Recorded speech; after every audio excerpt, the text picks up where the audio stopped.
Chapter 13. An Unpleasant Caller. The unexpected appearance of the music publisher at the March home surprised Nancy. She asked Bess and George if they wanted to continue working on the secret compartment in the cabinet or go downstairs with her. "Maybe we can find some evidence against Mr. Jenner while you're talking with him," George suggested, tugging at the knob in the floor of the wardrobe. Nancy hurried down the stairs to meet the song publisher. She was sorry that Mr. March had gone to town and could not meet him. But perhaps it's just as well that he isn't here, she reasoned. The poor man gets so excited thinking of his son's music having been stolen that he might say something to harm his own chances. Mr. Jenner proved to be an unpleasant-looking man with a brisk manner. "Haven't much time to spend here," he said snappily. "Are you Miss Nancy Drew?" "I am," the young detective replied calmly. Mr. Jenner did not waste words. He spoke of the letters which she had sent to him. "Although you didn't say anything definite, you hinted at an accusation." "What do you know about Mr. Banks?" Nancy began. "Very little. Most of our contact has been through correspondence." "What can you tell me about a composer named Harry Hall?" Nancy asked. She had a hunch that he, too, published through Jenner. "He's another of my songwriters. A very talented person. I've never met him. He always sends his work in by mail." "Can you vouch for his honesty?" "What is this, a quiz program?" the publisher demanded, getting red in the face. "I'll admit I don't know much about either of the men, but their music is equal to the best that is being put out today." "And for good reason, perhaps."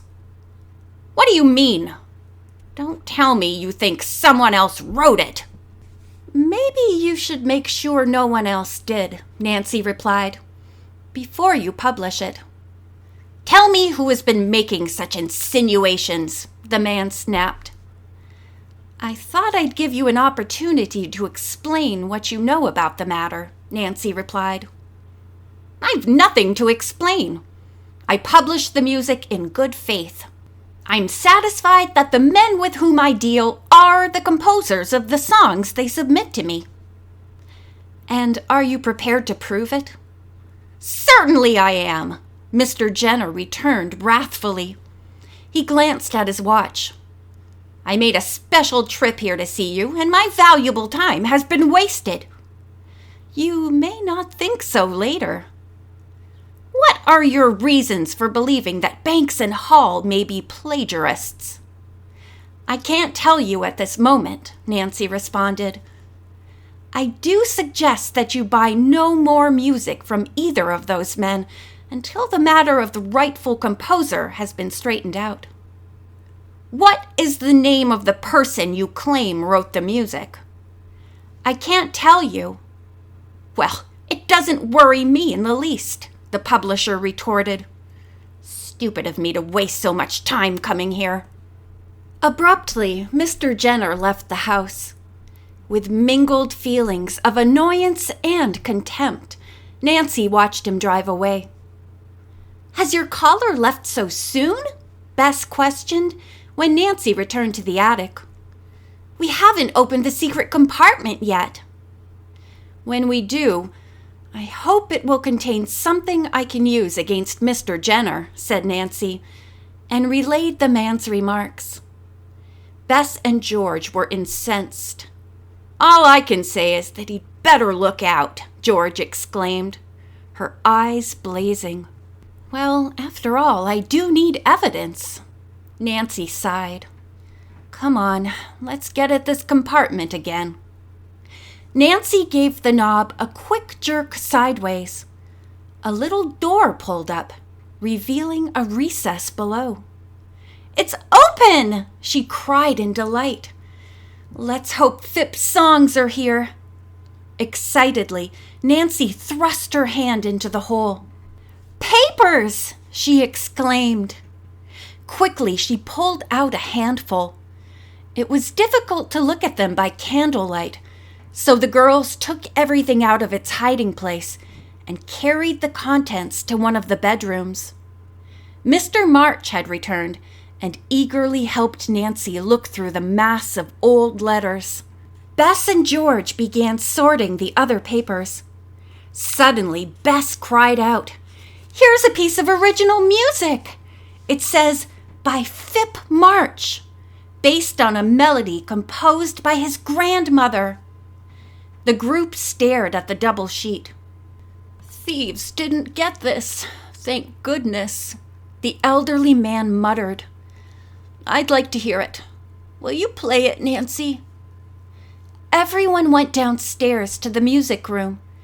Nancy did the best she could on the old piano, while Bess and George hummed the melody. "It's lovely," Bess said dreamily. "It'd be a hit if it were published," George declared. "My father knows a reputable music publisher," Nancy said. "Maybe he would buy it." "Take it home with you," Mr. March urged, "and send it to him." She had lunch with Mr. Drew and Hannah Gruen, then played the selection for them on her own piano. Both shared her enthusiasm for the lovely music and declared that it was the equal of the best popular songs on the market. "I can't make rash promises, but I believe Mr. Hawkins will buy the song," Mr. Drew told his daughter. "I'll take the music to him this afternoon. He's a good friend and a client as well, and we may get some excellent results." Satisfied that her father would do what he could for Mr. March, Nancy now told him of her plan to try capturing the intruder at Pleasant Hedges. "I'm sure he's getting in by some secret entrance, but I can't locate it. So tonight we girls plan to watch for him if possible." "Promise me you'll all use utmost caution," Mr. Drew said. "All right, Dad. And now tell me about your case. Has the chemical fluid I brought been analyzed yet?" Nancy asked. "Mr. Booker is having his chief chemist examine the solution and compare it with preparations used in his own plant. So far, I've received no report."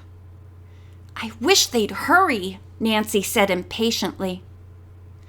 "If you want some action, why not see Mr. Dite again?" her father teased. "He probably was annoyed about the way you disappeared while on the factory grounds." Nancy made a grimace. "Do you think he found out I was in the lab?"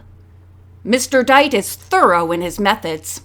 I shouldn't be surprised if he has called in several experts to take fingerprints and solve the riddle of the light you turned on in the laboratory." "Fingerprints!" Nancy gasped. "Why, I left them everywhere! In the lab, in the spidery, even the tunnel." "Then I advise you to steer clear of Mr. Dite, unless you're looking for trouble." "That's just it," Nancy replied with a little moan. "I'll have to see him. Mr. Dite still has those valuable old bottles belonging to Mr. March. If I don't go back for them, he'll be doubly suspicious. He may even move his secret lab before you can prosecute."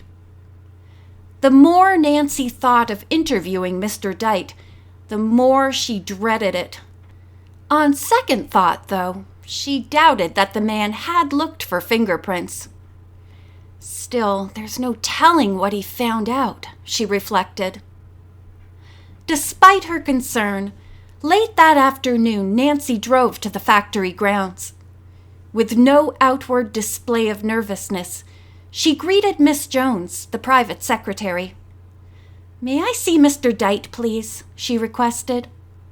The secretary, formerly so friendly, gazed at the caller without smiling. "Yes, Mr. Dite very much wants to talk to you, Miss Drew," she replied with emphasis. End of Chapter 13.